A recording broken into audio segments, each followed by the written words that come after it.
El lunes habíamos hablado del problema newtoniano. Teníamos que la aceleración era menos k en la dirección radial entre r cuadrado con la constante k, gm1 más m2, básicamente la masa del Sol si hablamos de un satélite, de un cometa, de un planeta ligero, y en un problema eléctrico sería menos q1, q2 entre la masa reducida. Bueno, la solución a ese problema la habíamos sacado con las técnicas de la semana anterior. Habíamos aprendido cómo se trataba un potencial central y habíamos obtenido la ecuación de una cónica. Y en lo que me dilaté el lunes era en estudiar un poco las cónicas, ¿verdad? P entre R igual 1 más E coseno de phi en coordenadas polares tomadas desde el foco. Y habíamos tratado dos casos en concreto. La parábola, estas dos constantes, la P y la E, para una cónica son el semilatus rectum y la excentricidad. El semilatus era momento angular al cuadrado entre K y la excentricidad es E igual a raíz de 1 más 2 veces la energía por unidad de masa, momento angular por unidad de masa entre K. Volviendo aquí, la parábola tiene excentricidad 1, lo que quiere decir que tiene energía 0. Es la curva que sigue un objeto que pasa cerca del centro de fuerza y llega a infinito y se queda allí parado. Donde no hay potencial tampoco hay energía cinética porque la energía total es 0. Y después tratamos la elipse, que correspondía a excentricidad menor que 1, por tanto, según esta fórmula, energía negativa. La elipse es la órbita ligada, y esa era la primera ley de Kepler.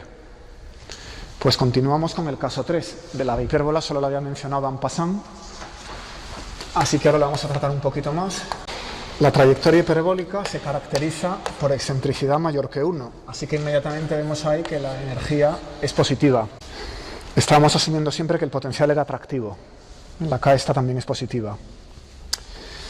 Bueno, entonces lo primero que me interesa son las asíntotas. Si tomo P entre R igual 1 más E coseno de phi y me llevo R a infinito, ¿a qué va phi? Pues phi va a menos el arco coseno de 1 partido por E, porque este término, si R es infinito, es despreciable. Y lo que queda es que 0 es igual a 1 más E coseno de phi. Así que el coseno de phi me viene dado por el inverso de la excentricidad, cuando la partícula llega a infinito. Aquí estamos asumiendo que K es positiva. Bueno, entonces esta ecuación devuelve las asíntotas. Si lo hubiéramos hecho en cartesianas, es una hipérbola que habría un signo menos. Tendríais una ecuación así, ¿verdad? Y las asíntotas serían más menos b partido por ax. Las ecuaciones de estas dos rectas es de lo que estamos hablando. B es la cantidad en la dirección vertical, A en la horizontal, es esa proporción. A lo largo de la asíntota esto va siendo B por alfa y esto va siendo A por alfa. Entonces, si saco este ángulo, lo voy a marcar en otro color. Si cojo este ángulo, el ángulo que forma la asíntota con el eje de las X, eso es el arco tangente de B partido por A. B alfa es lo que avanza en vertical, A alfa es lo que avanza en horizontal, luego la asíntota forma un ángulo constante con el eje de las X, que es el arco tangente de B partido por A. Pero ese es este mismo ángulo. Es el ángulo que forma la asíntota con el eje de las X. Así que si despejáis, sacáis que B cuadrado es igual a A cuadrado por E cuadrado menos 1 y que el semilatus es A por E cuadrado menos 1. Eso se demuestra igual que para la elipse. Lo que pasa es que en lugar de salir 1 menos E cuadrado, sale E cuadrado menos 1, porque es mayor que 1. ¿Vale? Bueno, la distancia al periastro, esta distancia aquí, a ver en rojo, el punto de máximo acercamiento del proyectil que sigue la hipérbola al foco, es lo que llamábamos periastro. R-, podríamos llamar R- al periastro y R más al afastro. Aquí no hay afastro, porque como la hipérbola se va a infinito, la energía es positiva, quiere decir que la partícula se puede escapar a infinito, no está ligada, el punto de mayor alejamiento se sigue alejando. O sea que aquí no hay R+. El periastro R- es A por E menos 1. si os queréis entretener en calcularlo, ¿vale? Y no hay afastro. Bueno, comparemos más con el caso elíptico. Entonces,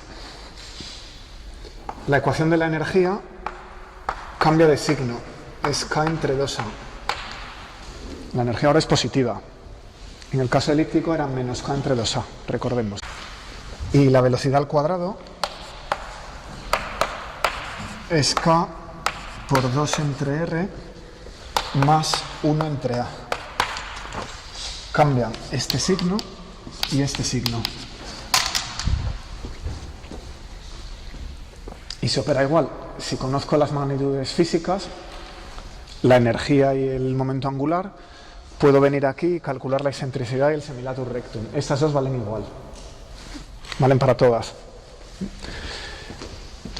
Pero aquí cuando aislé, en lugar de en términos del semilatus y de la excentricidad, si aíslo la energía en términos del semieje, entonces sí que cambia el signo, ¿vale? Bueno, pues esto es prácticamente igual, pero me he limitado al caso de una fuerza atractiva, K mayor que 0. Claro, el caso de la elipse no tiene sentido considerar una fuerza repulsiva. La elipse es un estado, la partícula que describe la elipse está en un estado ligado, si le pongo una fuerza repulsiva se escapa. Luego, en el caso de la elipse solo tiene sentido considerar el caso de fuerza atractiva, pero en el caso de la hipérbola, como se puede ir hasta infinito, ahora la fuerza repulsiva sí puede darnos otra hipérbola. O sea que vamos a tratar ese caso separadamente. ¿Qué pasa si la fuerza es repulsiva? Caso 4 de los que llevamos. Entonces ahora K es negativo y la trayectoria siempre es hiperbólica. ¿Qué era la parábola? En la parábola teníamos una partícula que tenía una velocidad inicial y la gastaba en llegar a infinito. Pagaba el potencial, la fuerza era atractiva y la parábola llegaba a infinito con la energía a cero y por tanto la energía cinética a cero. Pero si la fuerza es repulsiva, coloco la partícula donde sea con velocidad finita, quizá cero, y la fuerza la empuja. Entonces llega a infinito con velocidad positiva. Luego no sigue la trayectoria de energía cero, llega a infinito con energía positiva. Dime, había una pregunta. Bueno, lo que estaba diciendo es que la parábola no puede darse con energía positiva. La elipse, desde luego, no, porque está ligada. Así que solo me queda la hipérbola. Entonces, ¿cuál es la situación? Tenemos una partícula que se acerca, aquí está el foco, se acerca, tiene que seguir la ecuación de una cónica. Hemos demostrado que es una cónica, no puede ser una elipse ni una hipérbola, ni una parábola, es una hipérbola. Se acerca, pero claro, el foco la repele. Entonces, en lugar de abrazar al foco y trazar una hipérbola alrededor del foco donde está el cuerpo, aquí está el cuerpo que crea el campo de fuerza, lo que hace es ser repelida. Con lo cual abraza el foco contrario. Si la fuerza es repulsiva, el objeto sigue una hipérbola y el cuerpo está en el foco exterior a la hipérbola, no en el foco interior. Es la única diferencia con aquel caso. Si la fuerza es atractiva, el cuerpo está en este foco y claro, como se ve atraída, se curva hacia él. Sin embargo, aquí se curva alejándose de él. ¿Se ve? Así que la órbita no abraza al foco donde está el objeto, sino que se desvía de él. Fácil recordar. Y la ecuación queda P entre R igual a -1 más E coseno de phi. Ese signo es la diferencia. No es el signo del que hablábamos el otro día. El otro día me preguntaste por este signo. Fijémonos que hay tres términos. Si cambio un signo, es relevante cuál de ellos. Si solo hay dos términos, solo hay un signo relativo, pero aquí sí hay dos signos relativos. Si cambio este, es lo mismo que cambiar phi por phi más pi, que es lo que te decía de cambiar un foco por el otro. Sin embargo, si cambio este, ese no es trivial. Eso es lo que pasa aquí. Al poner K negativo, si veis la demostración del otro día, este signo sale cambiado, ¿vale? Ese es el que da la hipérbola, que rechaza el foco donde está el centro de fuerzas. Bueno, ahora el periastro es A por E más 1, está algo más lejos. ¿Dónde estaba este? Por algún sitio. Este era A por E menos 1. Y ahora nos vamos a A por la excentricidad más 1. O sea que esta distancia es A por E menos 1 si hubiera sido una hipérbola atractiva. Esta distancia es A por E más 1. A por E menos 1, eso es, A por E más 1. Esto es. Claro, la suma de los dos, los unos se cancelan, es 2AE, que es 2C. La distancia entre los dos focos es 2C. C es siempre la distancia entre el origen y el foco. ¿Vale? Bien, ¿qué aspecto tiene el potencial efectivo? Teníamos un potencial centrífugo y ahora tenemos otro potencial, es newtoniano, cae como 1 partido por R, o sea que aquí crece menos deprisa y aquí aguanta más tiempo, es más exterior, que es el coulombiano. Y ahora es repulsivo, por eso digo coulombiano en vez de newtoniano. La fuerza newtoniana es atractiva, pero aquí cambio el signo de la carga y puedo cambiar el signo del potencial coulombiano, con lo cual ambos son repulsivos, la suma de los dos es repulsiva, con lo cual si deposito aquí una partícula se escapa infinito. No hay ningún valle donde pueda quedarse ligada, no hay ningún mínimo local del potencial. Así que coloco aquí una partícula y se escapa, es una carga que se ve repelida por la otra. Bueno, si la coloco en reposo se va en línea recta, es el caso en que la hipérbola está completamente cerrada. Si le doy una pequeña velocidad, un pequeño momento angular perpendicular, ya trazo una hipérbola. Las asíntotas, ¿cuánto gira el cometa? Entra un cometa en el sistema... Claro, no, aquí no esto no se da con los cometas, solo se da con cargas eléctricas. Pues en un átomo, entra un electrón en un átomo, ¿cuánto gira debido a la interacción con el núcleo? Si tenemos plomo, el núcleo tiene Z igual a 82. Hay 82 cargas positivas. Para que esto gire un buen ángulo, tiene que tropezar con el núcleo. ¿Qué ángulo gira? Eso es un problema típico de estructura de la materia. El ángulo entre las asíntotas. ¿El electrodo se mueve en el mismo? Sí, el movimiento es plano porque el potencial es central. O sea que una vez que decido la posición respecto al foco y la velocidad, los dos vectores definen un plano, ya no me salgo de ahí. El momento angular es perpendicular a ese plano y se conserva, siempre que el potencial sea central. Entonces el ángulo entre las asíntotas es el ángulo que gira la carga eléctrica al entrar en un átomo, pues es pi menos 2 veces el arco coseno de 1 partido por E. Ese arco coseno de 1 partido por E, pues es el ángulo entre una asíntota y el eje. Hay dos de esos, pero como salimos en sentido contrario, hay un pi más que antes. Antes no teníamos este pi en la parte con el potencial atractivo. Pensad en la geometría un segundo. Y si hacemos la trayectoria del electrón, la fuerza que genera es atractiva, no repulsiva. Un positrón, perdóname, tienes toda la razón. Cárgate con el signo contrario para que sea repulsivo, sí señor. A ver, ejemplo. Vamos a calcular la determinación de una órbita. Entonces las observaciones en un instante dado son que el cometa está a una distancia del Sol de 10 elevado a 8 kilómetros. Bueno, y su velocidad se mide, son 50,9 kilómetros por segundo y forma un ángulo de 45 grados con el radio vector desde el Sol. Es decir, el avistamiento es este. Aquí está el Sol, que voy a tomar en reposo a todos los efectos. Aquí está el cometa y se está moviendo con esa velocidad dada, formando un ángulo de 45 grados. Y se conocen el módulo de la velocidad y la distancia. Bueno, resulta que este problema, la reconstrucción de la órbita, es sensible a los redondeos, así que voy a tomar la constante mg, masa del Sol por constante de Cavendish, que sale en la K.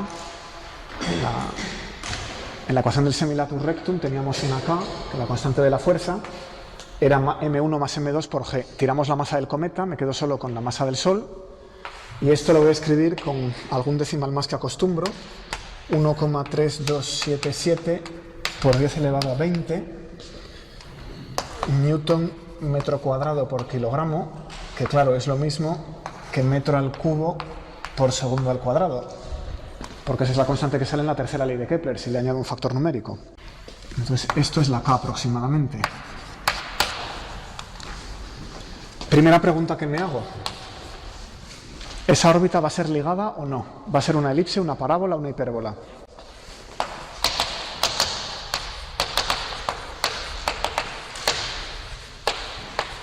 ¿Qué tengo que hacer para decidirlo?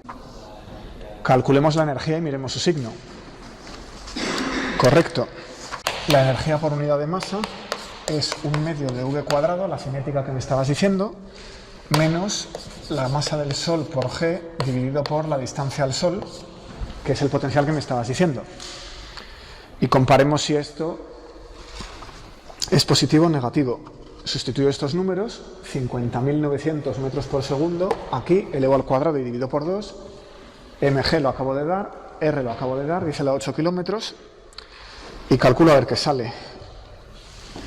Esto es 1,2954 por 10 elevado a 9 metros al cuadrado segundo al cuadrado, menos 1,3277 por 10 elevado a 9 en iguales unidades, resultando menos 32,3 por 10 elevado a 6 metros al cuadrado entre segundo al cuadrado. ¿Veis la cancelación?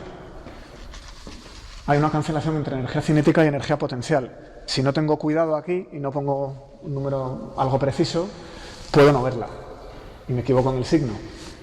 O sea que esta es una ocasión, como voy a restar dos números parecidos, en la que tengo que tener un poquito de cuidado con el número de decimales que arrastro. Normalmente yo siempre llevo una o dos cifras significativas, no llevo muchas. Bueno, negativo. Así que esto es una órbita ligada. Ya sé que tiene que ser una elipse. La partícula no se puede escapar. Bueno, lo siguiente que voy a hacer es determinar la excentricidad. Recordemos la fórmula. Había una raíz, 1 más 2 veces la energía por el momento angular al cuadrado dividido por la constante del potencial. O sea, esto era E igual raíz de 1 más 2 veces la energía por unidad de masa, el momento angular por unidad de masa, la constante del potencial, que es mg, al cuadrado. Vamos a intentar determinar esto. La energía por unidad de masa ya la tengo, mg ya la tengo, me falta la j. Así que tengo que extraer la j. Esto era el momento angular por unidad de masa, que era m r por v por unidad de masa, así que las masas se cancelan y queda r por v. Y esto es módulo de r por módulo de v por el seno del ángulo que forman, que es un dato del problema. El cometa se ha avistado con 45 grados. Raíz de 2 partido por 2. Resultando 35,992 por 10 elevado a 14 metros al cuadrado por segundo. Como esas magnitudes son por unidad de masa, el kilogramo no sale nunca. Ya tenemos la J, la puedo colocar aquí, tengo la energía, tengo mg, ya puedo calcular la excentricidad. Me está saliendo una excentricidad que es 0,9760. Así que es una órbita muy elíptica, está muy cercana a 1. Es un cometa que viene de muy lejos porque tiene una excentricidad tremenda. Si la excentricidad estuviera cercana a 0, la órbita sería circular, ¿verdad?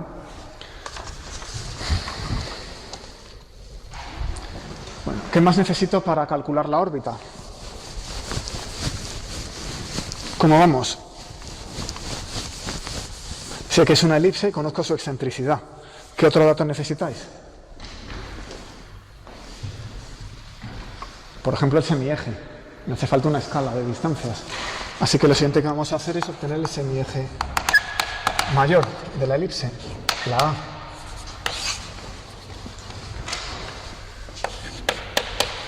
Y voy a usar la fórmula que me la daba en términos de la constante y la energía. Esto es la K entre 2E, pues algo así. mg entre 2E. Sustituyo los datos, mg ya la conozco, era el 10 elevado a 20, la energía la hemos calculado ahí, es el 10 elevado a 6, por 30 y pico, y esto sale 2,055 por 10 elevado a 12 metros. ¿Cuál era la distancia de avistamiento? Era 10 elevado a 11 metros, era 10 elevado a 8 kilómetros.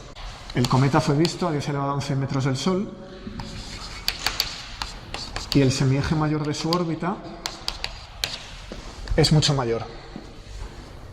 O sea que hemos cazado al cometa cuando se acerca al perihelio, ¿no? de hecho un 95%. Hemos avistado el cometa cuando está un 95, ya ha recorrido un 95% de su órbita desde el cinturón de asteroides del que venga. Siguiente, bueno, si tengo A puedo sacarle semilatus rectum inmediatamente. Para la elipse era 1 menos e cuadrado. Si lo quiero calcular para la hipérbola es al revés, e cuadrado menos 1, acabamos de decirlo. Total, que esto, ya tengo el semieje y tengo la excentricidad, es 9,746 por 10 elevado a 10 metros, que es casi 10 elevado a 11. O sea que el semilatus es parecido a la distancia de avistamiento. Eso nos da una idea de dónde en la órbita está el cometa. Aún no sé la orientación, me gustaría orientar la órbita. Entonces todavía no la dibujo. Me hace falta el ángulo que forma la órbita. Bueno, la puedo dibujar un poco al azar.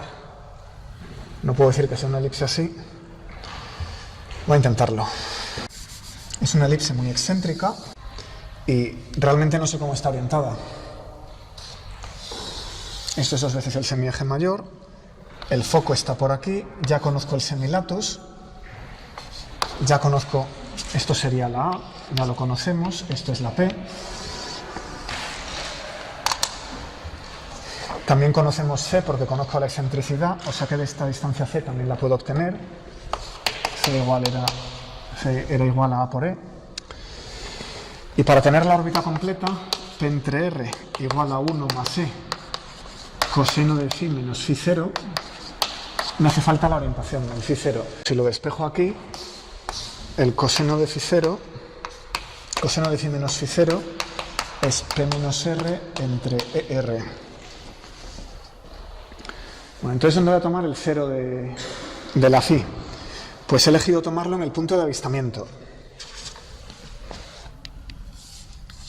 En el punto donde ha visto el cometa, tomo el eje de las X. Y ahora lo que busco es cómo está inclinada la órbita desde el sitio en el que veo al cometa. Entonces, en ese punto, en el punto de avistamiento, phi es 0. Pongo aquí la distancia de avistamiento y ya puedo sacar phi 0. Y resulta ser 91 grados y medio. O sea que tenía que haber puesto la elipse vertical. De manera que esto es un ángulo recto. Bueno, pues ahora ya está determinada. Cualquier cosa que necesite la puedo calcular de inmediato. Por ejemplo, la distancia al el perihelio, la distancia desde el perihelio al Sol, R menos, es A por 1 menos E. Ya lo tengo todo. Es 4,9 por 10 elevado a 10 metros. Lo que os haga falta, ¿vale? Esto es 3 veces menos que la distancia de la Tierra al Sol. O sea que el cometa viene desde muy lejos y se mete en la órbita de la Tierra. Y pasa 3 veces más cerca del Sol que la Tierra. Bueno, esto es muy fácil, porque tengo la velocidad.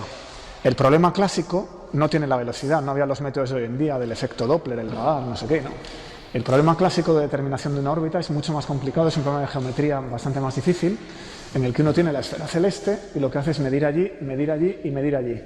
Toma 3 medidas, si toma más, mejor, entonces puede hacer un ajuste de mínimos cuadrados a muchas medidas. Y solo conociendo las posiciones angulares del objeto, tiene que hacer esto mismo. Eso lo resolvieron Gauss y Laplace. Y es un problema de geometría, como digo, muy superior, que yo no trato. Los que hacen matemáticas tienen allí una asignatura de mecánica celeste, donde pueden ver estas cosas. Hemos estudiado hasta ahora la trayectoria. Hemos resuelto las leyes de Newton para el movimiento en un potencial central, newtoniano, 1 partido por R, la fuerza es 1 partido por R cuadrado, de manera que obtenemos la trayectoria como un oscilador en la variable 1 partido por R, como variable dependiente, y el ángulo phi como variable independiente. Ahí teníamos un oscilador armónico, eso nos producía una serie de cónicas que dan la solución para la trayectoria, pero no sabemos con qué velocidad se recorren esas trayectorias. Si quiero enviar un cohete a un sitio en el sistema solar, un satélite, y quiero saber cuándo llega, lo que hemos hecho hasta ahora no nos lo dice. Entonces, el problema parece más difícil de lo que es. Va a ser un rato de trabajo, pero inicialmente uno podría pensar que no va a poder ser posible resolverlo analíticamente o semianalíticamente. ¿Por qué? Pues vamos a recordar La longitud de arco en la elipse. Mi primer intento sería tomar la elipse y decir, pues calculo la longitud que recorro por unidad de tiempo. Pero es que en la elipse no sé calcular longitudes, ¿verdad? ¿Alguien sabe calcular longitudes en la elipse? No en términos de funciones elementales. Necesitamos funciones elípticas. Veamos esto en un momento. Parametricemos la elipse con un ángulo θ que pertenece a 0,2pi. Voy a tomarlo respecto al origen, no el foco. Entonces puedo parametrizar la elipse con una circunferencia, pero lo que ocurre es que la x y la y llevan semiejes distintos. Si divido la x por a, la y por b, y utilizo que el coseno al cuadrado más el seno al cuadrado es 1, obtengo la ecuación de una elipse centrada en el origen, ¿sí? Es evidente que eso es una parametrización de la elipse. Si derivo una vez, obtenemos esto. Entonces la longitud de arco hasta un ángulo θ sub f, empezando en 0, será una integral de 0 a θ sub f de la raíz de diferencial x al cuadrado más diferencial y al cuadrado. ¿Alguien tiene algún problema con las ecuaciones que están en la pizarra? Esto plantea cuánta longitud de arco tenemos sobre la elipse desde el ángulo 0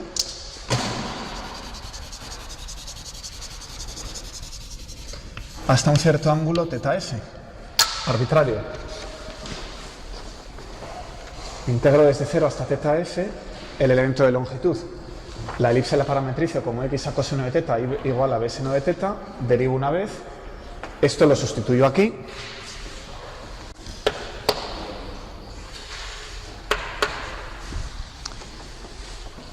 Y queda la integral entre 0 y θ sub f de la raíz, aquí leo un a cuadrado seno cuadrado, aquí leo un b cuadrado coseno cuadrado,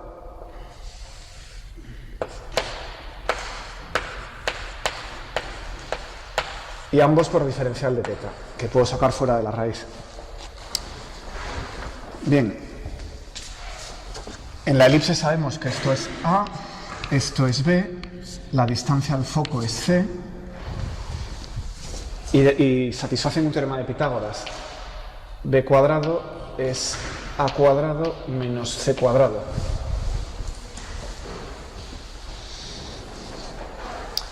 Así que la longitud de la elipse, del trozo de arco, pues es igual a la integral entre 0 y θf de a diferencial de θ. Eso es lo que tendríamos en el caso de una circunferencia, el radio por el elemento de ángulo. Ahora, sin embargo, como a y b son distintos, se complica un poco y queda aquí el seno cuadrado más el coseno cuadrado menos c cuadrado entre a cuadrado por el coseno cuadrado. ¿Qué es entre a? La excentricidad. Así que esto es la integral entre 0 y θ sub f de a diferencial de θ raíz de 1 menos e cuadrado coseno cuadrado de θ. Eso es como calcularía la longitud de arco en una elipse. El problema es que esta integral no sé resolverla en términos de funciones elementales. Si e fuera 1 sería trivial. 1 menos el coseno al cuadrado es el seno al cuadrado. Quito la raíz y ya estoy. Es una integral trigonométrica elemental. Si es 0, recupero la circunferencia.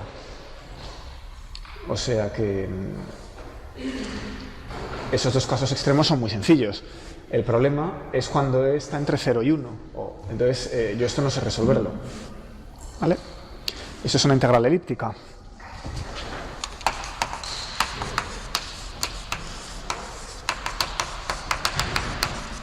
Así que se define una función e de dos variables definida por esa expresión. Se puede calcular numéricamente de manera sencilla.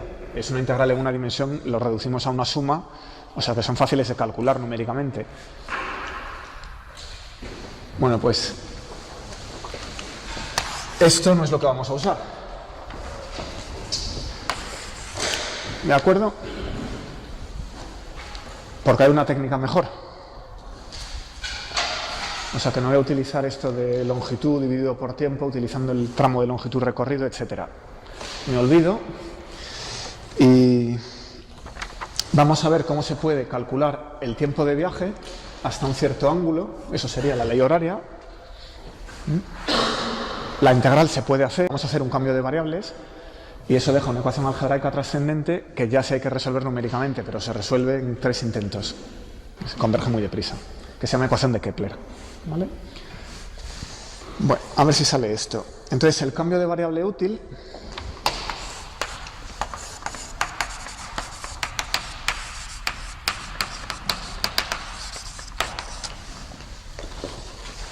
va a ser a un ángulo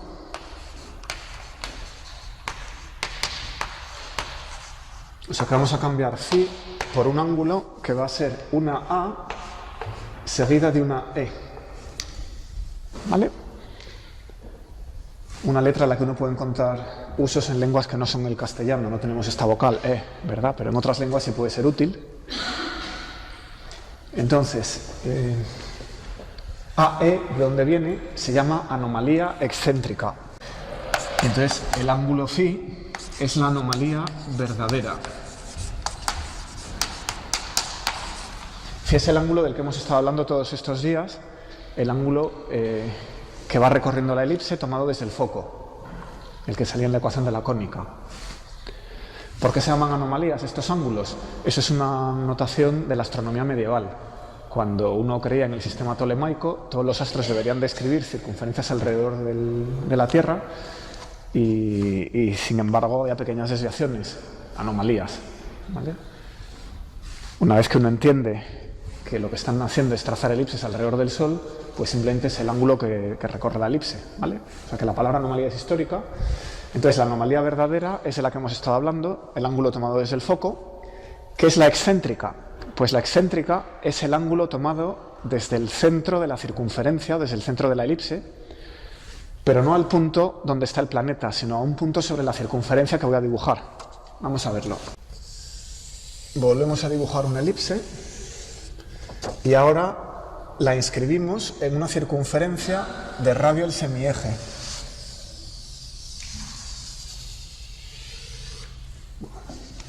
Esto es una circunferencia, o sea que sus dos semiejes son iguales. Y aquí tenemos la elipse que sigue el planeta de la que estamos hablando.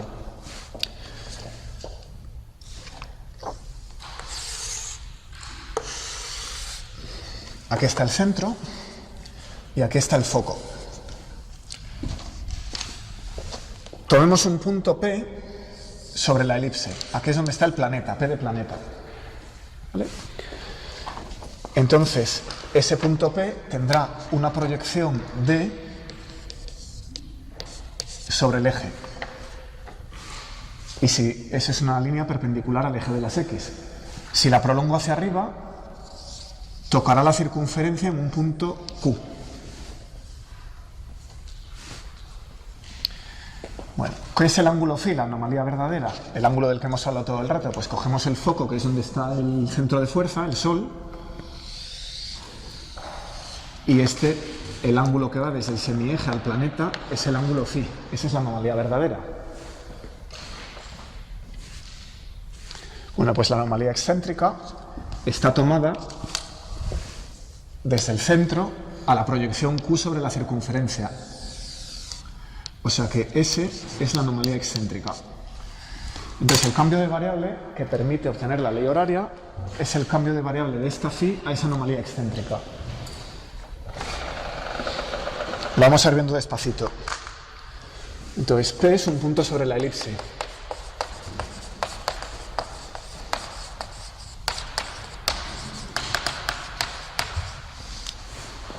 Si acaban de llegar, ignoren esa pizarra. Directamente aquí para entender esto, ¿vale? Esto era de motivación.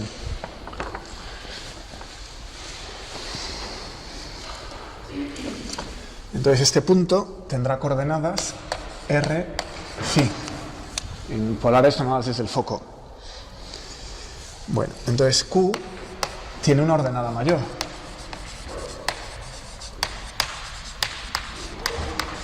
Hemos dilatado la ordenada sobre la elipse para ir a parar a una circunferencia.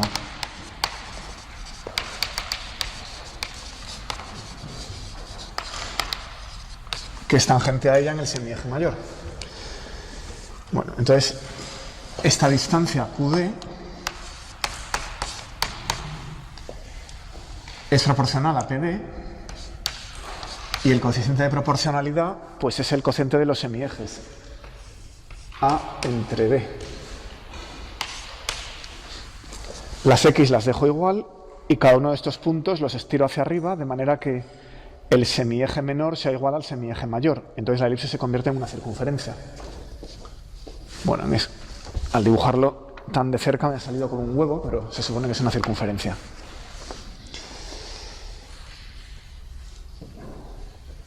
Que tiene radio A, claro. Bueno, ¿qué es este OD? Desde el origen hasta este punto D.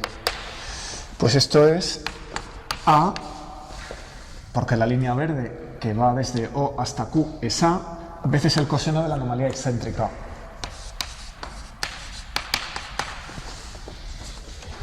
Bueno, por otra parte, OD es la distancia al foco F, o F,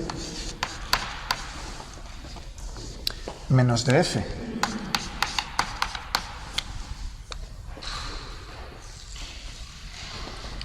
Pero la distancia de O a F es C. Como siempre, es la notación que usamos. C es esta distancia. ¿Y qué es dF? Este trocito.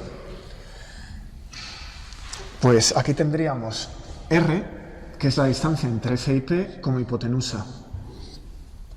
Así que tendría que tomar la hipotenusa R y luego tendría que proyectarla sobre el eje de las X. Aquí tengo el ángulo phi, luego este es el suplementario, es pi menos phi. Así que esto es R coseno de pi menos phi. ¿Me sigue todo el mundo?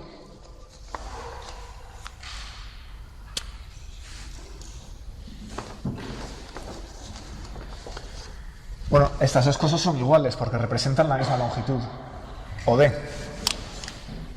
Así que las igualo y obtengo que A coseno de la anomalía excéntrica es igual a C, pero C sé que es A, el semieje mayor, por la excentricidad. Y a esto le tengo que restar menos R coseno de pi menos phi. Pero claro, el coseno de pi menos phi es menos el coseno de phi, porque es el ángulo suplementario. Así que menos R coseno de phi. Despejo el coseno de la anomalía excéntrica y obtengo la excentricidad más R entre A coseno de phi. Meta parcial. Ese es el cambio de variable. Pues a continuación voy a combinar ese cambio de variable. Sí.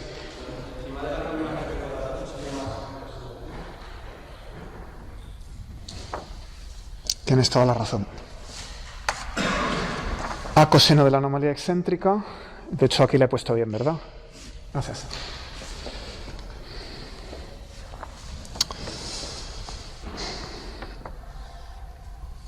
Bueno, pues ese es el cambio de variable y ahora vamos a colocarlo en la ecuación de la órbita.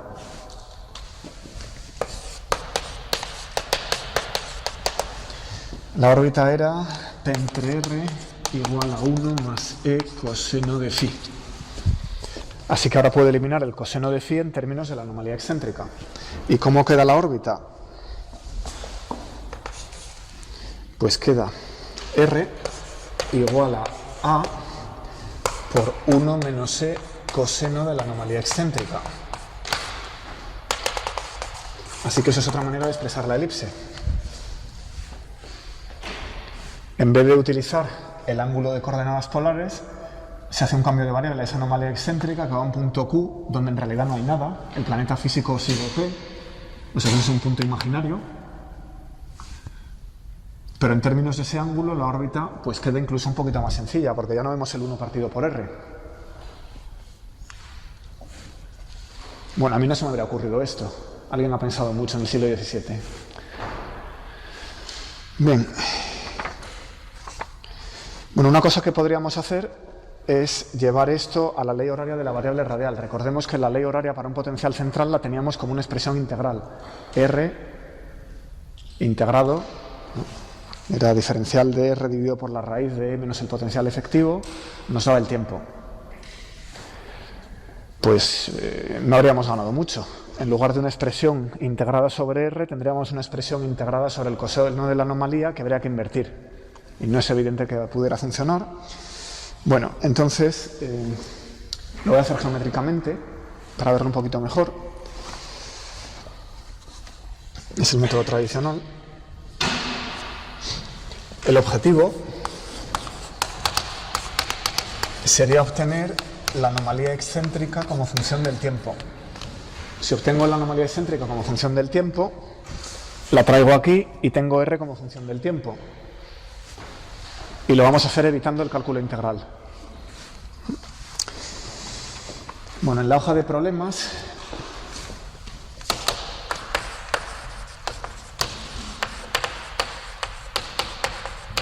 les voy a pedir que demuestren lo siguiente.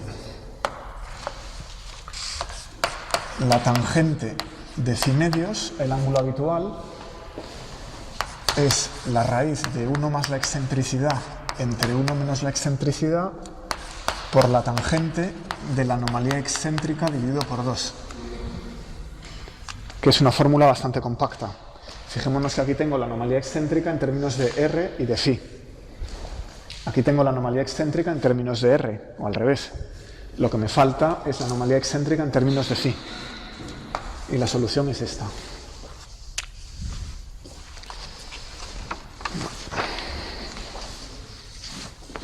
Pues vamos a buscar este objetivo paso a paso. Primer paso. Lo que voy a dibujar en todo esto es este cuadrante. Como todo está ocurriendo en este cuadrante, tal como lo he dibujado, me voy a ahorrar estos tres, que no contienen nada. Así que nos reducimos al primer cuadrante de ese dibujo. Vuelvo a colocar la circunferencia, la elipse,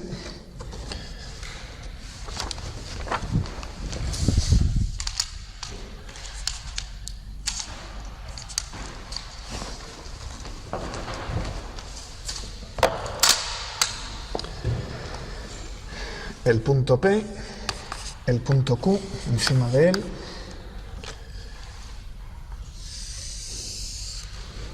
la línea que da la anomalía excéntrica es OQ, el foco S es lo mismo, los mismos elementos de aquel dibujo, esto es la R, hasta aquí todo lo mismo de antes. Y esta circunferencia tiene de radio el semieje A. ¿Vale? Lo nuevo. Ahora voy a tirar la línea desde el foco hasta Q.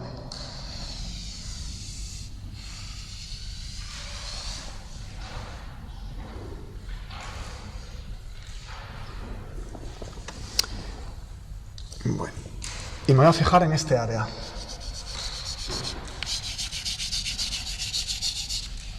¿Vale? Eso es el área AFQ.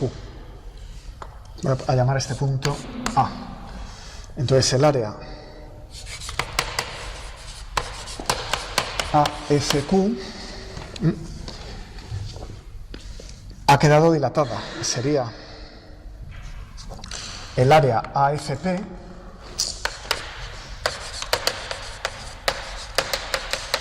que voy a dibujar debajo.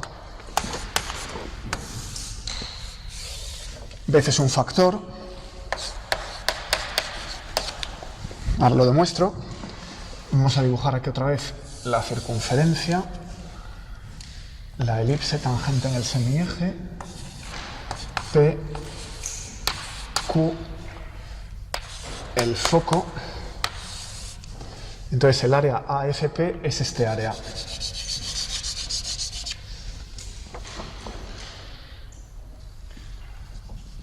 Bueno, ¿qué he hecho para pasar de la figura AFP a la figura AFQ?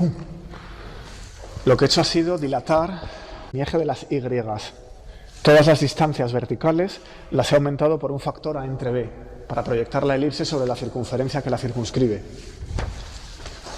O sea que el elemento de área, que sería diferencial de X, diferencial de Y, tiene que pasar a diferencial de X, A entre B, diferencial de Y. ¿De dónde viene ese factor? Para pasar de esta figura a esta figura, si el dibujo estuviera bastante mejor, lo que habría que hacer era dilatar las Y. Eso es este cambio. Entonces el elemento de área aumenta en un factor A entre B. Así que AFQ hasta aquí es AFP, que está hasta aquí tomada, esta otra, multiplicada por A entre B. ¿Vale? Bueno, pero este área es un área del que ya hemos hablado. ¿Cuándo? Este área aparece en la ley de Kepler, ¿verdad? ¿Qué dice la segunda ley de Kepler? El radio vector barre áreas iguales en tiempos iguales. De hecho, ya conocíamos el factor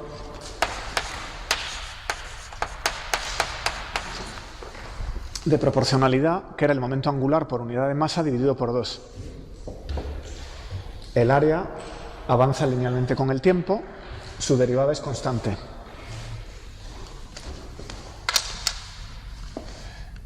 El cuerpo va avanzando por aquí, va dejando un área debajo. Cuando llega a P ha transcurrido un tiempo t. Ese tiempo t está aquí. La constante de proporcionalidad al área que ha barrido, el radio vector tomado desde el foco, es el momento angular dividido por 2, por unidad de masa. Así que este área AFP la conozco. Bueno. ¿Cómo obtengo, por ejemplo, la J? Aquí estamos haciendo geometría y se me ha colado una magnitud física. Pero aunque no conozco el arco de la elipse, lo que sí conozco fácilmente es el área de la elipse, ¿verdad? Si tomo el área de toda la elipse,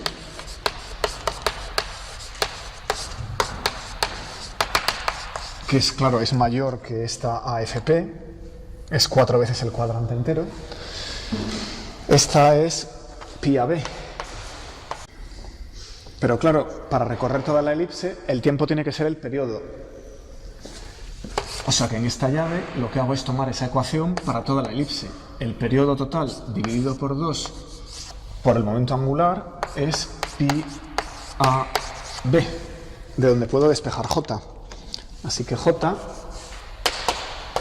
es pi por 2 por ab dividido por el periodo. Y para escribir un poquito menos, observamos que 2pi entre el periodo es la frecuencia angular. Así que es A por B por la frecuencia angular. Esos son los semiejes de la elipse y la frecuencia angular con la que se recorre.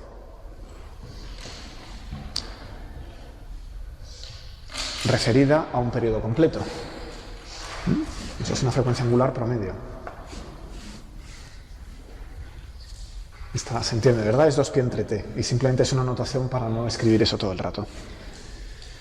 Bueno. Pues eso lo puedo traer aquí. Así que el área AFQ resulta ser igual a, como hay un A entre B, lo pongo delante, A entre B de T medios de AB omega,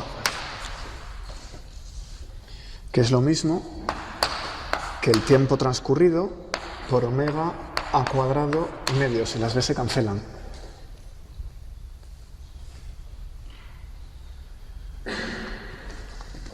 O sea que esto es una ley de las áreas modificada. Estoy viendo el vector que va del foco a ese punto imaginario Q, qué área barre como unidad de tiempo. Se puede calcular y es lineal en el tiempo. Se recorre con velocidad constante. ¿Vale? O sea que eso es una ley de las áreas sobre una figura imaginaria que es la circunferencia esa. Bueno, pues parte 3. Resulta que hay otra manera de calcular el área AFQ. Si cojo el origen, voy hasta Q y voy hasta A, lo que tengo es una cuña de la circunferencia, eso es fácil. Todo este triángulo con un lado curvo es OAQ, ¿vale? Es un sector del círculo. Entonces, esto es muy fácil. Es A cuadrado por la anomalía excéntrica dividido por 2. Recordemos el área del círculo, imaginemos que fuera todo el círculo, sería pi r cuadrado. Bueno, como el radio es A, pi a cuadrado. ¿Qué es pi? Pi es la mitad del ángulo 2pi, para recorrer todo el círculo.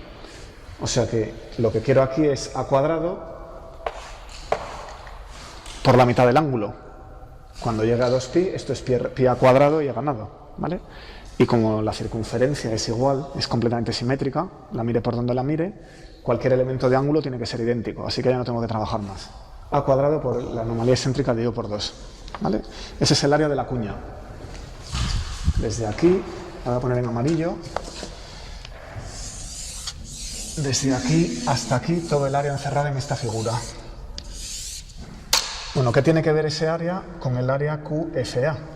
Pues es que la diferencia entre las dos, la diferencia entre todo este área de la figura y la violeta, es este triángulo, y el área de un triángulo se puede calcular más fácilmente. Con lo cual, lo que voy a hacer es restarle a esta el área del triángulo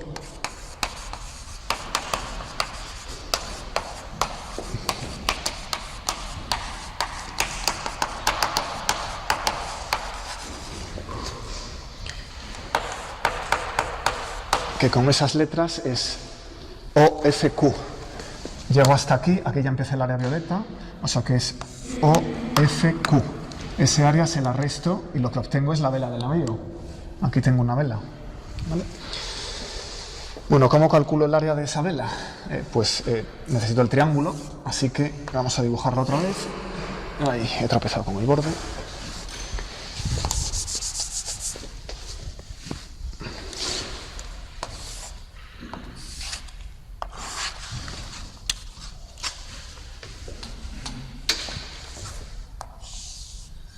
Esto es O, esto es F, esto es Q. La altura la conozco fácilmente porque esto es A y esto es la anomalía excéntrica.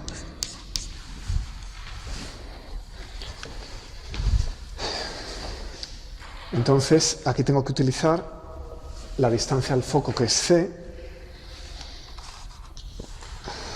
Ahora voy a escribir la altura. La altura es A por el seno, porque es el cateto opuesto de la anomalía excéntrica. La base, o F, es C, pero C es lo mismo que A por E. Base por altura partido por 2. Ya tenemos el área de ese triángulo. ¿Qué me ha quedado? El área de OFQ es A cuadrado por la excentricidad, el seno de la anomalía excéntrica, dividido por 2. Lo restamos y obtenemos SAFQ. Entonces, de la otra parte, aquí voy a sacar T omega A cuadrado partido por 2, que es el área de esta vela. Y lo voy a igualar a lo que obtengo de restar estas dos cosas, que queda A cuadrado, anomalía excéntrica dividido por 2, esta viene de aquí, y luego la que saco de aquí, le resto el área del triángulo, A cuadrado E partido por 2, seno de la anomalía excéntrica. Ya hemos llegado. Esto es una ecuación para la anomalía excéntrica en función del tiempo. La simplifico un poco. Veo que el factor A cuadrado se puede cancelar, el 2 también, y queda que omega t es igual a la anomalía excéntrica menos la excentricidad por el seno de la anomalía excéntrica. Ya tenemos cómo se recorre la anomalía excéntrica como función del tiempo. Si tengo eso, lo puedo sustituir aquí y tengo cómo se recorre la anomalía verdadera, el ángulo habitual en polares, como función del tiempo. Y con la expresión de la pizarra anterior se saca el radio.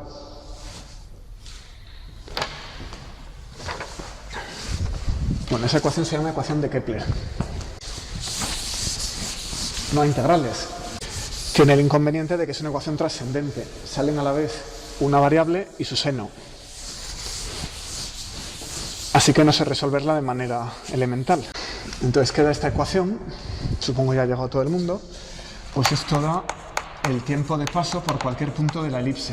Si la pregunta que me hago es ¿cuándo va a llegar Marte a tal ángulo? Eso es fácil. Vengo a esta ecuación, saco la anomalía excéntrica, la meto aquí, calculo el seno con la calculadora en un paso y obtengo el tiempo. O sea que es fácil obtener esto, el tiempo de paso por cualquier punto de la elipse. Lo que no es tan obvio es cómo hacerlo al revés. Si me dices el tiempo, ¿dónde está el planeta? Porque entonces tengo que despejar algo que está dentro de un seno y fuera del seno a la vez. Entonces, si quiero obtener AE de t, esta no es tan fácil, debe ser resuelta numéricamente. Así que esa ecuación es importante en la historia de la computación porque durante siglos se buscaron aproximaciones cada vez mejores para resolverla muy deprisa, para tiempos muy grandes. Bueno, ¿de dónde saco la omega? Esta omega que flota por aquí, ¿de dónde la sacamos? Era 2pi partido por t. Esa era su definición, y el periodo lo podemos sacar de la tercera ley de Kepler. Aquí aplicáis la tercera ley y obtenéis la raíz de g por m1 más m2 dividido por a cubo. La tercera ley la escribo aquí aparte para recordárosla. A cubo entre t cuadrado es el g m1 más m2 entre 4pi cuadrado. O sea que de la tercera ley de Kepler, conocido el semieje, se puede sacar la omega se mete aquí. Y ahora ya hay que resolverla numéricamente, no puedo hacer nada más. Entonces vamos a seguir un ejemplo. Bueno, Marte tiene un semieje mayor de 2,279 por 10 elevado a 11 metros en su órbita elíptica, que tiene una excentricidad de 0,0933917. ¿Qué ángulo phi recorre tras 145 días? Ese ejercicio ataca la ecuación en el sentido en que es difícil. No quiero saber cuánto tiempo tarda en recorrer un ángulo dado, quiero saber dónde estoy tras un tiempo dado. Ese es el sentido difícil de la ecuación. Pero se resuelve rápido. Me va a hacer falta g por la masa del Sol. Esto era 1,327 por 10 elevado a 20 metros cúbicos por segundo al cuadrado. Claro, las unidades me están enseñando la ley de Kepler, los kilogramos se cancelan. Voy a despreciar la masa de Marte frente a la masa del Sol. Con gm y el semieje, vengo aquí, calculo la omega. Me está saliendo 10,59 por 10 elevado a menos 8 radianes por segundo. Bueno, se habla de 145 días, voy a pasarlo a segundos. Los 145 días son 1,2528 por 10 elevado a 7 segundos. Entonces, omega t, tengo el tiempo y tengo la frecuencia, resulta ser 1,326. Claro, es un número de orden 1, porque 145 días, comparado con el año marciano, es un número de orden 1, o sea que vamos a tener que recorrer un ángulo de orden 1. Si hubiera salido 10 elevado a menos 7, deberían sospechar que pasaba algo, ¿no? Y ya en los decimales, pues no sé, si me he equivocado, cuando lo comprueben me lo dicen. Bien, entonces voy a intentar resolver esa ecuación iterativamente. ¿En qué me apoyo? Pues me doy cuenta, bueno, esta excentricidad es un 9%, es 0,09, esto es pequeño. 0,09 por algo que es menor que 1, probablemente sea pequeño comparado con esto que va a ser de orden 1. Así que me apoyo en que este término sospecho que va a ser menor que este. Así que mi primera aproximación va a ser omega t igual a la anomalía excéntrica con un cerito. Así que mi primera aproximación a la solución de la ecuación es decir que esto es 1,326 radianes, ¿se entiende? Vamos a corregir. Entonces ahora lo que voy a hacer es despejar la anomalía excéntrica. He separado las letras. A primer orden, ¿qué va a ser? Pues va a ser la omega t y paso la perturbación al otro lado sumando más la excentricidad por el seno de la anomalía excéntrica a orden 0.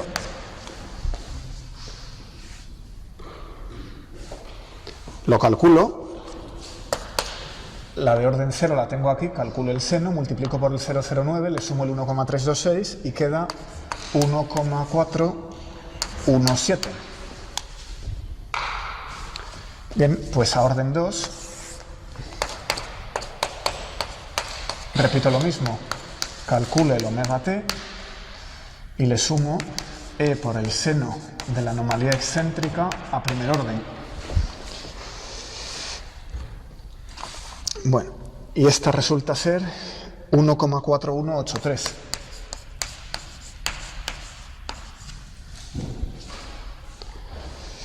Continúo. A tercer orden, omega t más e por el seno de la anomalía excéntrica a segundo orden. Y esta resulta ser 1,4183 y ya no se mueve de ahí. Si hubiera arrastrado más decimales, seguiría viendo que se mueve, en decimales sucesivos, pero ya de aquí no se separa. También he calculado a E4 y tampoco se mueve de ahí, o sea que ese 3 ya no se mueve. Las correcciones van siendo cada vez más pequeñas y se barren hacia la derecha donde no tengo precisión, o sea que a todos los efectos esa es la solución física. ¿Vale? No es exacta, pero como si no tengo más precisión en los datos no tiene sentido iterarla más veces, así que la anomalía excéntrica es 1,4183. ¿Vale? Bueno, pues ahora tengo que despejar el ángulo phi. Así que tangente de phi medios igual raíz de 1 más e entre 1 menos s, su ejercicio, tangente de la anomalía excéntrica partido por 2. Esto ya lo puedo calcular con ese 1,4. La excentricidad la conozco, dato del problema, saco phi medios. La tangente de phi medios resulta ser 1,035 y phi es 1,605 radianes. Ejercicio resuelto. Así que ya conocemos la ley horaria. La solución es la ecuación de Kepler. ¿Vale? Hay que combinar esta ecuación con esta ecuación para obtener phi como función del tiempo. ¿Hay preguntas sobre esto? ¿Cómo he sacado el qué? Omega de la tercera ley de Kepler. Lo que he hecho ha sido coger GM, meterlo en la ley de Kepler que tenía por allí y de ahí sacaba omega. Y el 145 días solo se puede usar aquí. Eso es. Bueno, pues vamos a aprender otra cosa. El siguiente punto que llevo es el vector de Laplace-Unge-Lenz, que seguro que es nuevo también. Esto debe ser nuevo para todos. Lo que viene ahora también es nuevo para todos. Es corto. Pues la sorpresa aquí es que las órbitas son cerradas. Y si uno tira un potencial al azar, las órbitas no tienen por qué ser cerradas. Recordemos aquello del billar, de la hoja 1 de problemas. Uno tira una bola de billar en un billar, elimina el rozamiento como pueda, va a aceitarlo y la bola sigue dando vueltas y lo más normal es que no cierre la órbita. ¿No? ¿Cómo es que esta órbita es cerrada? Entonces resulta que hay una cantidad escondida que es conservada, que es el vector de Laplace-Unge-Lenz. Teníamos varias cantidades conservadas que tienen que ver con las simetrías, la energía, porque el tiempo es una simetría, es decir, si traslado el sistema de hoy a mañana, las leyes de Newton no cambian. El desplazamiento espacial es una simetría, si pongo todo el sistema solar un poco más allá, las leyes de Newton no cambian, eso me da que el momento es conservado. Y las rotaciones, si giro todo el sistema solar y lo veo desde otro punto de vista, las leyes de Newton no cambian, siempre que el giro se lo haga una vez y no sea dependiente del tiempo. Y eso me da el momento angular conservado. Pero todo eso lo tienen otros potenciales, no solo el newtoniano. Entonces, ¿qué tiene el newtoniano de especial para que las órbitas se cierren? Eso es lo que voy a ver ahora. Bueno, pues voy a partir de la segunda ley de Newton. Y lo vamos a descubrir.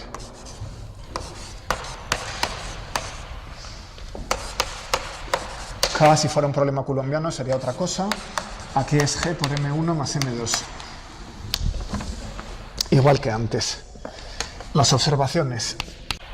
Si cojo R y lo multiplico por R segunda, derivada segunda respecto al tiempo, esto es 0, porque son paralelos.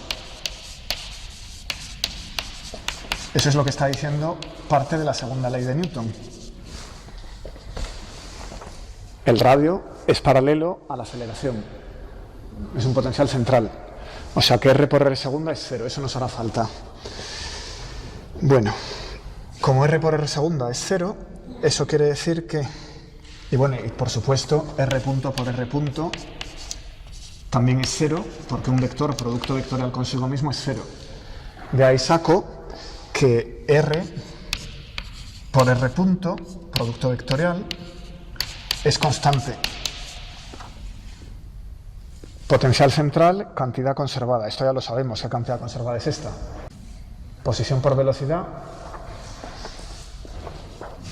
¿Qué cantidad es? El momento angular por unidad de masa, ¿no?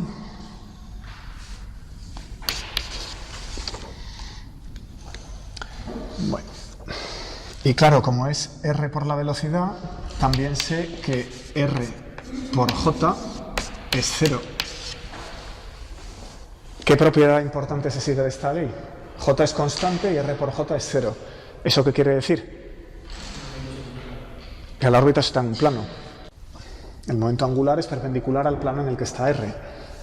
Cierro las observaciones. Bueno, pues entonces voy a coger la segunda ley de Newton y la voy a multiplicar por J. Un capricho que tenemos. ¿De acuerdo? ¿Qué queda?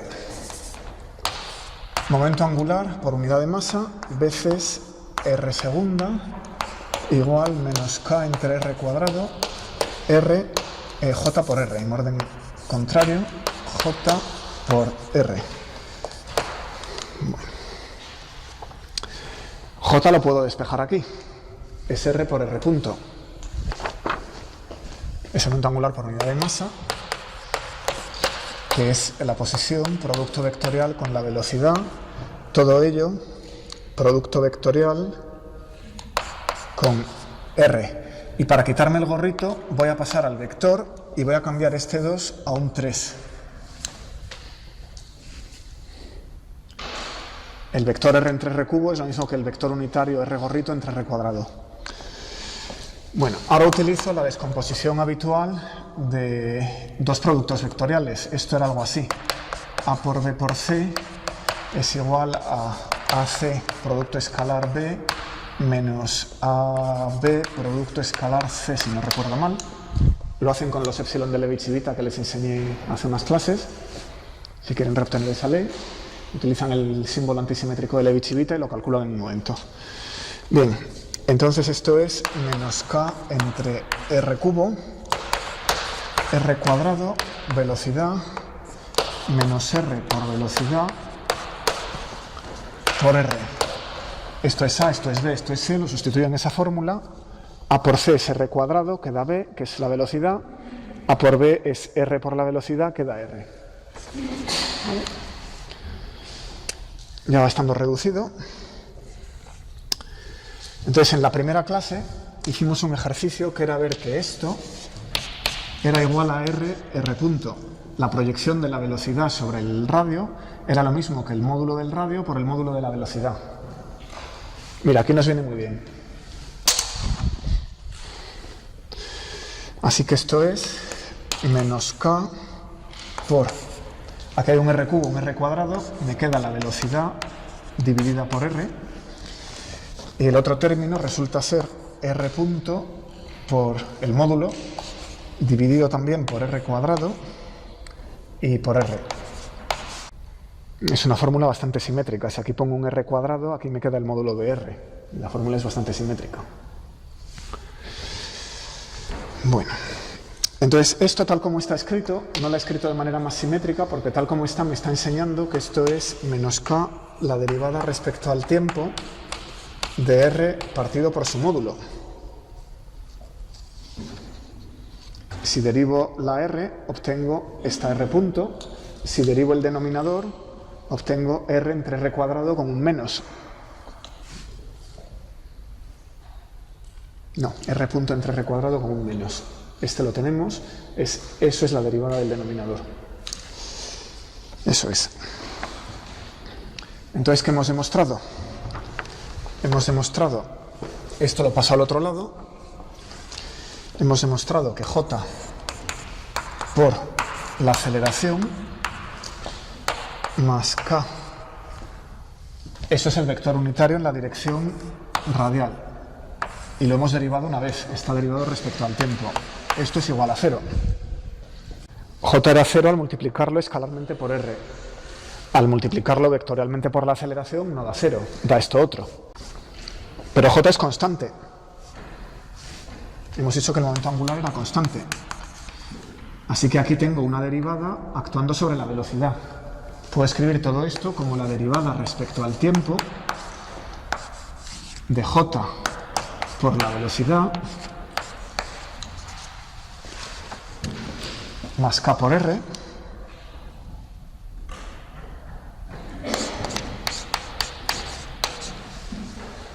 le voy a dar la vuelta al producto vectorial.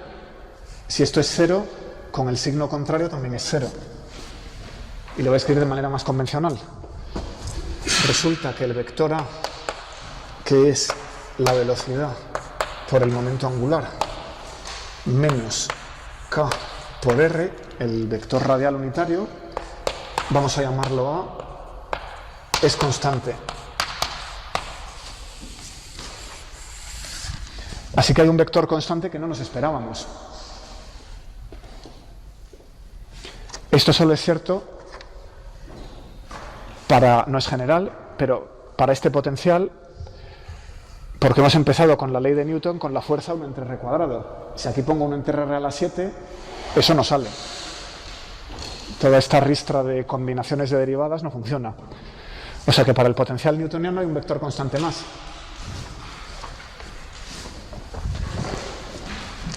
Ese es el vector de Laplace-Unge-Lenz. Para el oscilador armónico pasan cosas parecidas. Es el otro sistema que se simplifica. Bueno, entonces voy a darle algo de aire a esa ecuación, porque así tal como está os queda un poco árida. Voy a hacer lo siguiente. Voy a definir un vector E que sea A dividido por la constante K. Y este vector lo vamos a interpretar muy fácilmente. O sea que voy a coger, allí veo una K, se la voy a quitar. Esto es, por definición, la velocidad por el momento angular por unidad de masa dividido por K menos el vector unitario R. Bueno, este vector está en el plano orbital. Aquel también, claro. Solo lo he dilatado. Porque esto está en el plano orbital y J es perpendicular al plano orbital. Así que al multiplicarlo por algo, lo que quede tiene que estar en el plano orbital.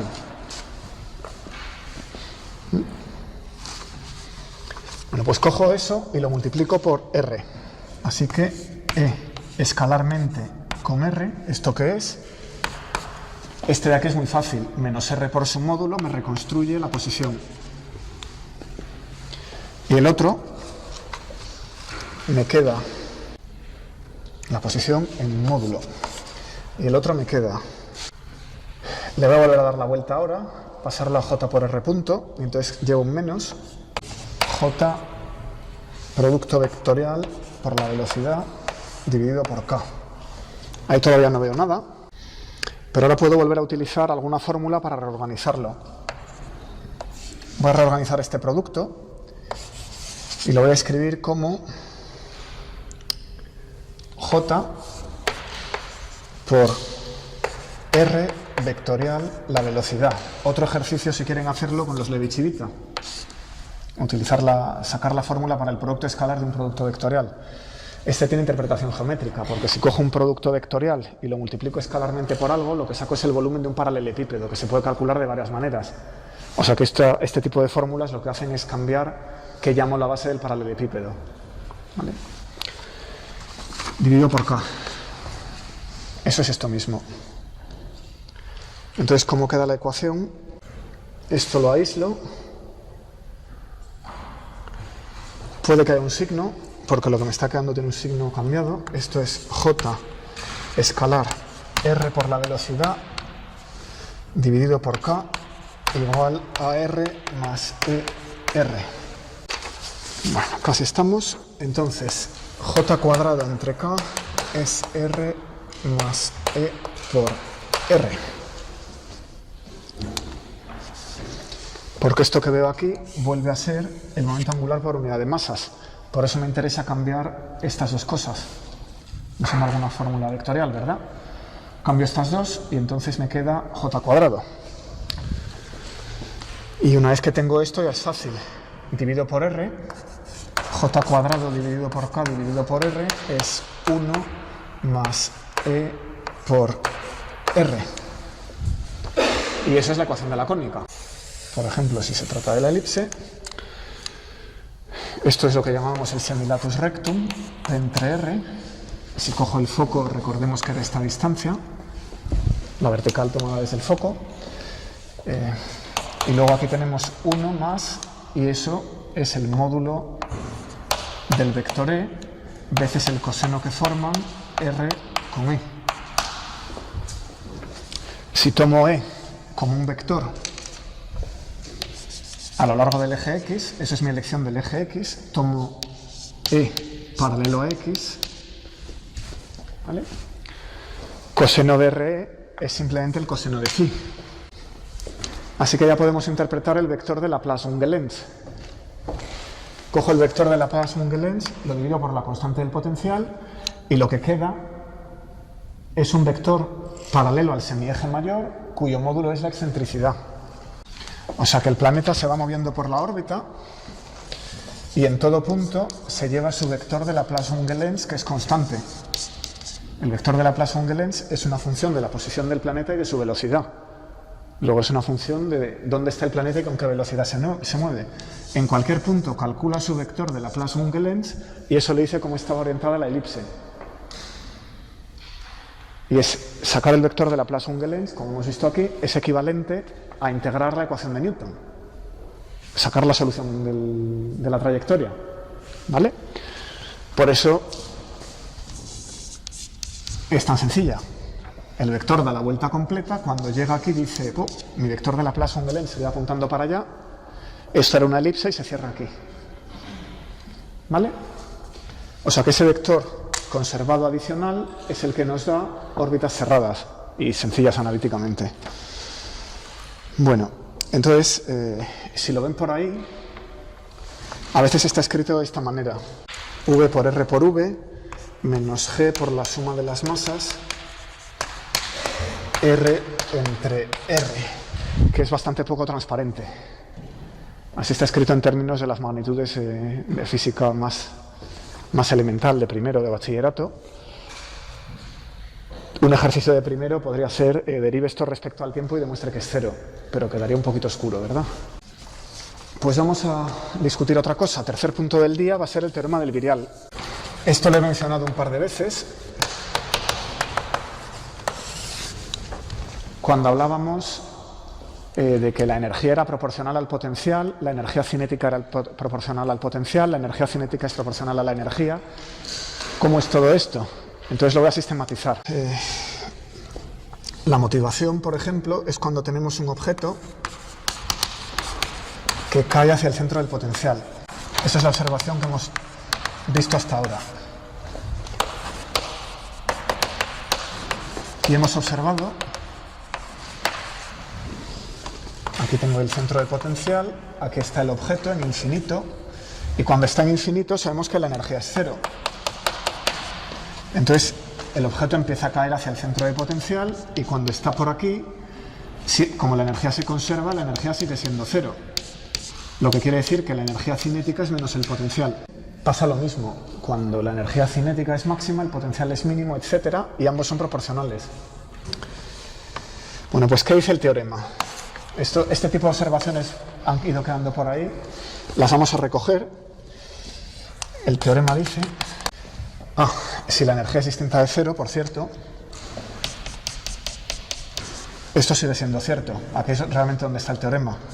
La energía cinética es proporcional al potencial, a un factor 2. ¿Vale?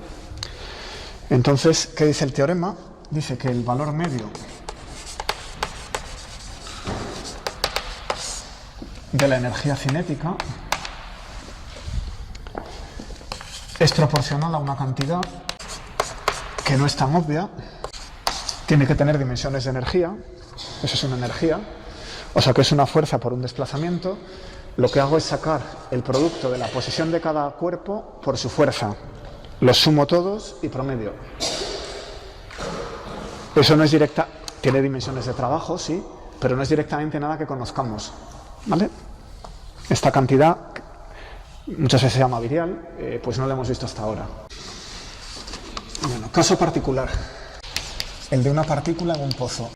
Y vamos a poner el pozo como una potencia de R. Entonces la energía cinética tiene que ser más un medio, ese menos cancela que el menos, del valor esperado. La fuerza, como estamos en un pozo de potencial, tiene que ser el gradiente del potencial. Y ya no sé qué signo llevo. Bueno, luego revisamos el signo al final. Voy a acabar de escribirlo. Como la fuerza es central, este gradiente es en la dirección radial. Así que aquí solo queda el 1 medio por la derivada de v respecto de r por r, que es igual a 1 medio de menos k n r elevado a n menos 1 por r, derivado a aquello, que es igual a n medios de menos k r elevado a n, pero esto vuelve a ser el potencial, así que es n medios del potencial, y me he dejado un signo, hemos dicho que tenía uno aquí y uno aquí 2, y como la fuerza es menos el gradiente, tengo que cambiar este signo, y ya los cambio todos hacia abajo. Y entonces me he liado. Good and proper. Porque eso tiene que ser menos. El potencial es negativo y la energía cinética es positiva. Así que al revés. A ver, V es... Quiero que el pozo sea atractivo. Si pongo aquí menos n, la n cambia de signo. Eso es. Entonces, vuelta a empezar. Aquí hay un más, aquí hay un menos y aquí hay un menos. Ahora sí, eso es. Ya está el signo puesto en su sitio. Entonces, la energía cinética es proporcional a menos n medios de la energía potencial. ¿Vale? Claro, si el pozo tiene aquello positivo, es un pozo así, tengo que cambiar también este signo. O sea que aquí menos y allí menos, o aquí más y aquí más. Eso es lo correcto. Ya está. Energía cinética proporcional a la energía potencial, y eso sale de aquí porque la fuerza es un gradiente del potencial. O sea que las relaciones que hemos estado viendo por ahí pues se siguen si podemos demostrar eso. ¿Vale? En este potencial se dice que es homogéneo porque no hay términos aquí con r elevado a otra potencia, sino que tiene dimensiones de longitud clavadas. Bueno, pues a demostrarlo. Podríamos observar el caso newtoniano. El caso newtoniano tendría v igual a menos 2t, porque esto sería, n sería menos 1. n sería 1, con ese menos 1, traigo el 1 aquí, paso el 2 al otro lado, y resulta que el potencial es menos el doble de la energía cinética. Esto lo tenéis que haber visto, por ejemplo, para las órbitas circulares. Aquí los promedios son directamente el valor de v y de t, que no cambian porque la circunferencia es simétrica, así que puedo cambiar el promedio por la variable, y la energía, que es t más v, pues es igual a menos v medios más v medios, de menos v más v medios, que es menos v medios, que es negativa. O sea que la energía es proporcional al potencial y a la energía cinética también. Son todos proporcionales entre sí, con ese factor 1 medio y el menos flotando. ¿Vale? Vamos a intentar demostrar esto. Me queda tiempo por los pelos. En mecánica cuántica hay otra versión de este teorema. Es bastante general. Bien. Entonces la demostración. Pues se trata de sacar una derivada respecto al tiempo de un objeto G que por definición... Bueno, ¿qué tengo que hacer? ¿Qué tengo que derivar para sacar aquí F por R? Pues algo que lleve el momento por R, porque la derivada del momento va a ser la fuerza, ¿sí?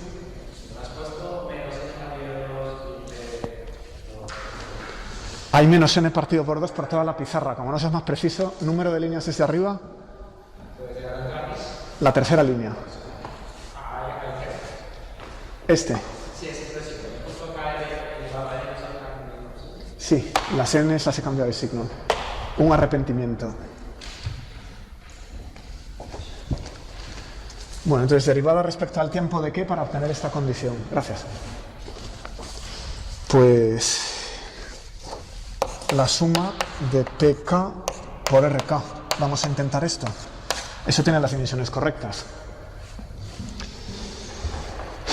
Bueno, en la derivada la saco por la regla de Leibniz. Es la suma en k de p.k rk más la suma en k de pk r.k. Esto es la fuerza sobre la partícula k, porque es la derivada del momento. ¿Y esto otro qué es? Pues recordemos que p por v es lo mismo que masa por velocidad, o sea que masa velocidad al cuadrado. O sea que del primer término estoy viendo la energía cinética y en el segundo término estoy viendo eso. Y ahora es cuestión de hacer manipulaciones. No muchas. Bueno, esto lo escribo entonces como la suma en K de F por RK más 2T. Entonces la idea es integrar entre 0 y un tiempo tau. Esto es una derivada, así que el teorema fundamental del cálculo me dice que la integral de una derivada es la función evaluada entre los límites.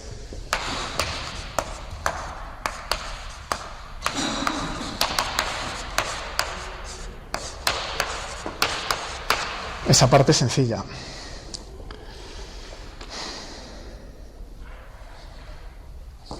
La otra, como esas cosas dependen del tiempo, ya no es sencilla. Por eso sale el promedio por aquí.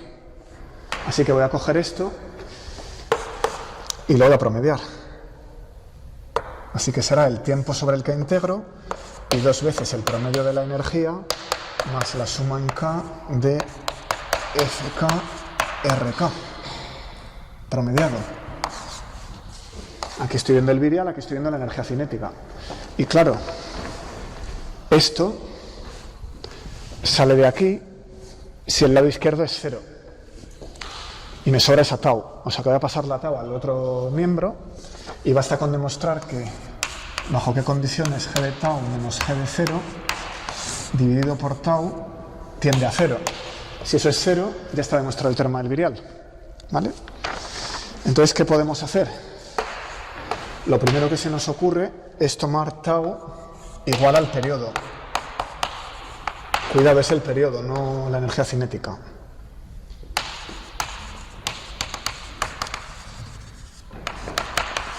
Si tenemos un sistema cíclico que oscila y vuelve al mismo sitio, tomo el periodo como tau y claro, entonces g de tau menos g de 0 es 0 porque son iguales. Y esto se anula. O sea que en un sistema cíclico, esto es cierto, este paréntesis es igual a 0 y el teorema del virial se cumple si el promedio se toma sobre un periodo completo. Bueno, otra posibilidad es tomar el tiempo tau a infinito y entonces me ayuda el denominador. Si el denominador mata eso, esto es 0, se cumple el teorema. Bueno, eso requiere que estas cosas no crezcan demasiado, que el sistema esté acotado.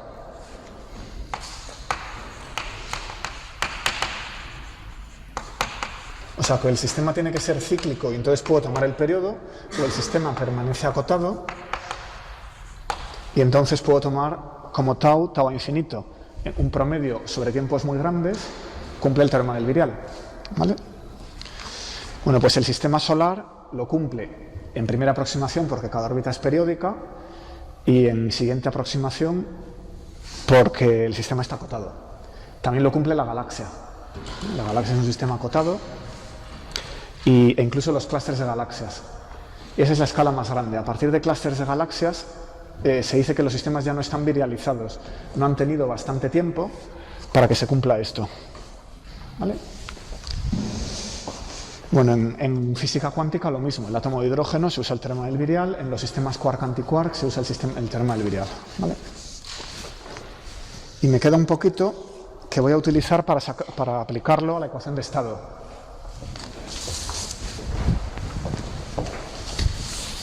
Voy a mirar la ecuación de estado de un gas desde el punto de vista del teorema del virial. Tengo un gas ideal y le aplico, voy a usar K para la energía cinética en vez de T, porque T me va a hacer falta en este apartado para la temperatura. Así que K en vez de T es igual a menos 1/2 del promedio de la suma de F sub I por R sub I. Y claro, como ahora estoy usando K para la energía cinética, me cambio el índice a I latina. Es lo mismo, ¿verdad? Bueno, entonces, eso, la equipartición de la energía, me dice que la energía cinética de un gas es 3/2 del número de moléculas por la constante de Boltzmann por la temperatura. Gas monoatómico en este momento.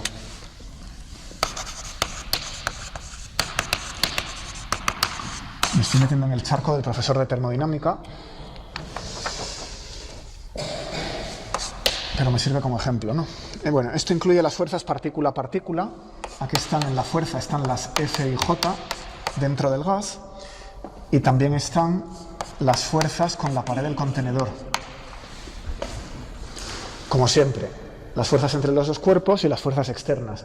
En un gas en una vasija son las fuerzas del contenedor.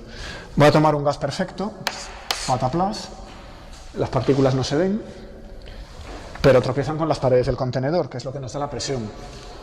Igual que hicimos en otra ocasión para sacar la ley de Boyle. Entonces, el razonamiento es el mismo. Esto es el gas. El gas ejerce una fuerza hacia afuera y por tanto el contenedor reacciona contra la molécula del gas, en este caso contra el átomo porque es monoatómico, y lo empuja hacia adentro. Cuando sacamos la ley de Boyle ya...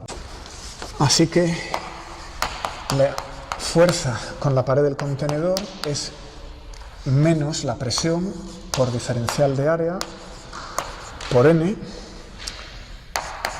De aquí puedo sacar menos 1/2 de la suma de F sub I, R sub I, que es la cantidad del virial. Y esto es más P medios, la integral de N por R, diferencial de área, cambiando la fuerza por la presión. Aquí utilizo el teorema de Gauss para la integración en 3 dimensiones.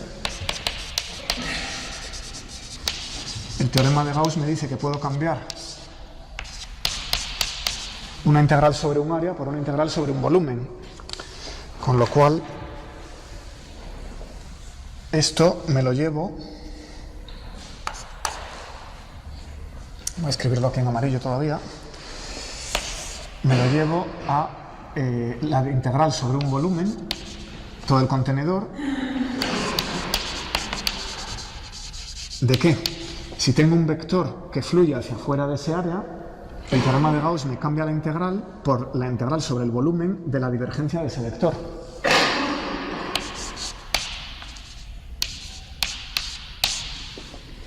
¿Vale? Pero la divergencia del vector R es muy sencilla, parcial de x Parcial respecto a x de x, 1. Parcial de y respecto a y, 1. Parcial de z respecto a z, 1. Así que eso es 3. Esto es 3 veces el volumen del contenedor. Me lo traigo aquí y tengo 3 medios de la presión por el volumen. ¿Vale? Bueno, lo comparo con 3 medios de NKT y despejo que la presión por el volumen es NKT, que es la ecuación de estado de un gas ideal. ¿Vale? O sea que eso es una forma de verlo saliendo del teorema del virial. Bueno, una ventaja que tiene este método es que ahora puedo calcular correcciones, porque aquí he tirado las fuerzas internas, pero imaginemos que ahora las fuerzas internas no son despreciables, el gas ya no es tan ideal, entonces puedo meterlas aquí y calcular las correcciones, o sea que si alguna vez hace falta, esto se llama expansión del virial.